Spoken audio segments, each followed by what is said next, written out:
সশস্ত্র বাহিনী, আবারও বলছি শেষ কথা, জরুরি অবস্থা জারি করে বাঁচতে হলে, দেশকে বাঁচাতে হলে, জনগণকে বাঁচাতে হলে জরুরি অবস্থা জারি করে এখনই ক্ষমতা হাতে নিন।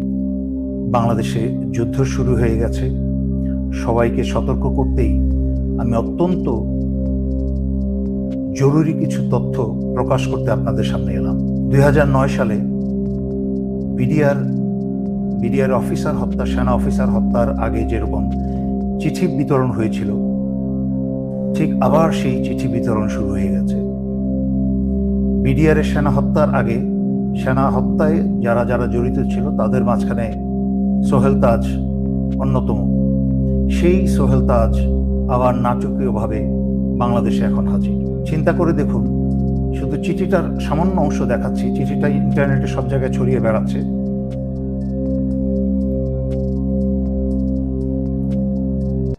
চিঠির লেখা দেখুন, প্রিয় জেনারেল সাহেবগণ, পরিবর্তনের ধ্বনি কি শুনতে পাচ্ছেন? সোজা চলে যাই। আপনারা 2009-এর বিডিআর হত্যাযজ্ঞ থেকে কোনো শিক্ষা গ্রহণ করেননি। সাধারণ সৈনিকদের লেখা এই খোলা চিঠিটি সেটারই প্রমাণ বহন করে। একটু সতর্ক করে দিই আপনাদেরকে, এই স্বৈরাচার সরকারের পতন কিন্তু সময়ের ব্যবধান মাত্র। তারপরে অনেক কথা লেখা আছে। আরেকটা চিঠিতে চলে যাই, আরেকটা অংশ। কতটা নিচে নেমেছে সেনাবাহিনীর ভাবমূর্তি একবার চিন্তা করুন। কোথায় গেল সেই চেতনা ও মূল্যবোধ যা আপনারা আমাদের দিনরাত মুখস্থ করান? কোথায় গেল আপনাদের সেই চির উন্নত মমশির? শির বলতে আর কিছু অবশিষ্ট রেখেছেন? উন্নত না অনুন্নত সে কথা তো পরে। দেশের প্রতিটা মানুষ আপনাদের তথা আমাদের আজকে শুধু ঘৃণা করে, শুধুই ঘৃণা।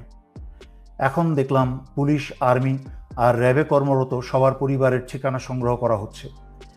ডেটাবেস তৈরি করা হচ্ছে যাতে তাদের পরিবারের উপর প্রতিশোধ নেওয়া যায়। স্যার, ব্যাপারটা একবার ভেবে দেখেছেন? আপনাদের আদেশে আমরা ছাত্র হত্যা করব আর ওরা আমাদের পরিবারে হাত দিবে। স্যার, শুনতে পাচ্ছেন? আপনারা কি পারবেন আমাদের পরিবারের নিরাপত্তা দিতে? পারবেন পুরো দেশটাকে ক্যান্টনমেন্ট বানিয়ে ফেলতে? চিঠিটা আরও বেশ বড়, তবে এই চিঠিটায় যেই কথাগুলো উল্লেখ করা হয়েছে, যারা আপনারা সচেতন নাগরিক, দেশপ্রেমিক নাগরিক, যারা আমার লাইভ বা ভিডিও আপনারা দেখেন, তারা নিশ্চয়ই শুনেছেন। বহুদিন যাবৎ আমি এই সতর্ক বানিয়ে দিয়ে আসছিলাম, এভাবে বলছিলাম যে এই বাংলাদেশের সাধারণ সৈনিকের পরিবাররা কিন্তু গ্রামে গঞ্জে থাকে, তারাও অত্যাচারিত। কিন্তু সেনানিবাসে এই হাসিনার পয়সা খেয়ে যারা আজকে দেশ এবং জনগণের বিরুদ্ধে কাজ করছেন, তাদের ভবিষ্যৎ পরিণতি কি হবে আমি কিন্তু বারবার সতর্ক করে আসছিলাম। যদিও ছাত্রছাত্রী এবং জনতার উপর যারা গুলি চালিয়েছে সেটা সমগ্র সেনাবাহিনী চালিয়েছে হাসিনার পোষা এবং হাসিনার বাছাই করা যাদেরকে ঢাকায় 46 ব্রিগেডে বসানো হয়েছে। তার মাঝখানে একজন হচ্ছে অত্যন্ত জঘন্য চরিত্রের ব্রিগেডিয়ার জেনারেল ইমরান, যে শেখ হাসিনার প্রধানমন্ত্রী কার্যালয়েই ছিল এক সময়, এবং তার ক্যাডেট কলেজের বন্ধু বান্ধবের মতামতে সে একটা সাইকোপ্যাথ। সে নিজের আপন ভাইকেও ঠান্ডা মাথায় খুন করতে দ্বিধা করবে না, এবং তার ক্যাডেট কলেজের বন্ধুরা তাকে বহুবার তাদের কাছ থেকে বিচ্ছিন্ন করেছে তাকে। এই সাইকোপ্যাথকে, হাসিনার মতো এক সাইকোপ্যাথ, এই সাইকোপ্যাথকে 46 ব্রিগেডে বসিয়েছে। আর 46 ব্রিগেড চলে হচ্ছে হাসিনার আত্মীয় বর্তমান সেনাপ্রধান জেনারেল ওয়াকারের সরাসরি নির্দেশে, কোনো ডিভিশনের অধীনে নয়। গুলিগুলা ছুঁড়েছে হচ্ছে এই 46 ব্রিগেডের কিছু কুসেনা, চরিত্রহীন কিছু কুসেনা, সমগ্র বাংলাদেশের অন্যান্য সেনানিবাসে থাকা সেনারা না। তাই আপনারা সমগ্র সেনাবাহিনীর উপর ভুল বুঝবেন না। যদিও সেনাবাহিনীর দায়িত্ব ছিল জনগণের কাতারে দাঁড়িয়ে আসা, জনগণ এবং দেশকে রক্ষা করা, সেইটা পবিত্র দায়িত্ব হচ্ছে জনগণের। যাই হোক, যেহেতু হাসিনা তার সর্বোচ্চ ক্ষমতা ব্যবহার করে ফেলেছে ক্ষমতায় টিকে থাকার জন্য, পুলিশ, বিজিবি, প্যারামিলিটারি সব ব্যবহার করেছে, এমনকি সশস্ত্র বাহিনী ব্যবহার করে কারফিউ পর্যন্ত জারি করেও ছাত্র জনতার বিরুদ্ধে পরাজিত হয়েছে। এখন স্বৈরাচারী শেখ হাসিনার হাতে আর কোনো শক্তি বাকি নেই। সেই কারণে স্বৈরাচারী শেখ হাসিনা বাংলাদেশের চিরশত্রু ভারতের ষড়যন্ত্রের কে আহ্বান জানিয়েছে বিডিআরের মতো আরেকটা হত্যাকাণ্ড ঘটাতে। বাংলাদেশ সেনাবাহিনীতে, সেনানিবাসে বা বিভিন্ন কোনো অর্গানাইজেশনে যদি এই ধরনের একটা হত্যাকাণ্ড চালানো যায়, তাহলে ভারতের পরিকল্পনা হচ্ছে বাংলাদেশকে প্রহরী শূন্য করা, বাংলাদেশের সার্বভৌমত্ব এবং স্বাধীনতা রক্ষা করার জন্য আর কোনো প্রহরী বাকি না থাকে। তাই নিজেদের মাঝখানে রক্তক্ষয় শুরু করে দিয়ে সেনাবাহিনীর অফিসার এবং দেশপ্রেমিক সেনাদেরকে হত্যা করে হাসিনা বাংলাদেশের ভিতরে ভারতীয় সেনা প্রবেশ করাবে। তার উদাহরণ আপনারা দেখেছেন এবং শুনেছেন। স্বৈরাচারী শেখ হাসিনা ভারতের সাথে গোপনে বাংলাদেশের বুক চুরে রেল চলাচলের ব্যবস্থা করেছে। যেই ভারতের রেল বিভাগের ভারতীয় সৈন্যের সংখ্যায় প্রায় 70,000 প্রশিক্ষিত সৈন্য, তারা যে কোনো সময় যে কোনো প্রয়োজনে এই উপমহাদেশে যেখানে ভারতের রেল চলে, রেল যোগাযোগ আছে, সেখানে প্রয়োজনে তারা মুহূর্তেই হাজির হয়ে যেতে পারে। তার মানে এই রেল ব্যবস্থার নাম করে বাংলাদেশের ভিতরে চাইলে ভারত প্রয়োজনে 70,000 সেনা মোতায়েন করতে পারে। একদিকে বাংলাদেশের প্রহরী সেনা হত্যা করবে, আর একদিকে ভারতীয় সেনা প্রবেশ করে বাংলাদেশ দখল করবে এবং স্বৈরাচারী শেখ হাসিনাকে বাঁচাবে। আর তার দায়িত্ব সম্পূর্ণ চাপাবে হচ্ছে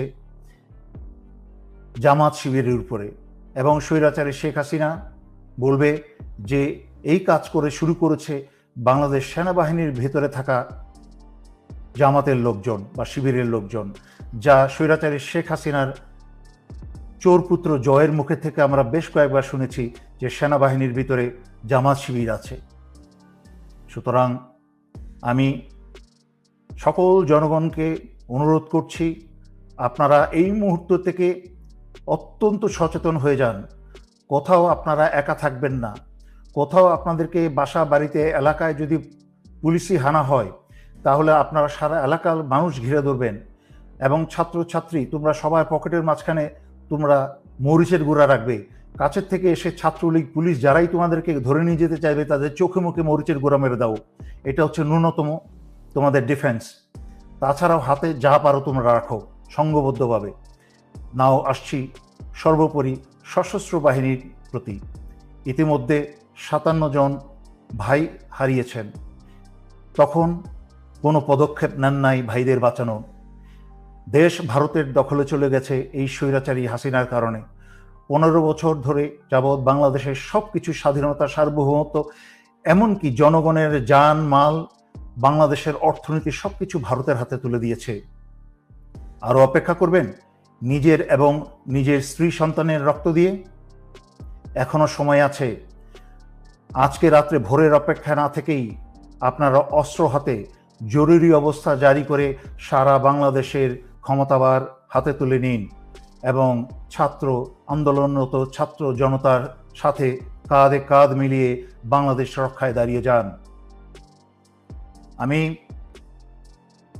সংগ্রামরত আন্দোলনরত ছাত্র ছাত্রী জনতা এবং দেশপ্রেমিক সশস্ত্র বাহিনীর পক্ষ থেকেই স্বৈরাচারী শেখ হাসিনার সরকারকে বহিষ্কার ঘোষণা করছি। স্বৈরাচারী শেখ হাসিনা সরকার আজ থেকে বাংলাদেশে সম্পূর্ণ অকার্যকর ঘোষণা করা হলো এবং স্বৈরাচারী শেখ হাসিনার আওয়ামী লীগের যে কোনো সদস্যকে পেলে আপনারা গ্রেফতার করে জেলে সোপর্দ করুন। সশস্ত্র বাহিনী, দেশপ্রেমিক বিজিবি সকলের উদ্দেশ্যে আপনারা বিজিবির প্রতি সারা বাংলাদেশের সীমানা পাহারা দিন এবং সশস্ত্র বাহিনীর নিজ অন্যান্য দায়িত্বের পাশাপাশি দায়িত্ব সকল বিমানবন্দরগুলোকে দৃষ্টিতে আনুন এবং পাহারায় রাখুন, যেন আওয়ামী লীগের কেউ পালিয়ে যেতে না পারে। এবং সর্বোপরি এই কথা বলছি, ক্ষমতাভার গ্রহণ করার পরে বাংলাদেশের ভেতরে যেন ভারতের কোনো রয়ের সদস্য যেন এরা না থাকতে পারে, তা যা ব্যবস্থা করার করুন। বাংলাদেশের মাটির ভিতরে, বাংলাদেশের সীমানার মধ্যে যেন যেখানেই রয়ের সদস্য পাবেন, এদেরকে আপনারা খতম করে দিন। বাংলাদেশ স্বাধীনতা, সার্বভৌমত্ব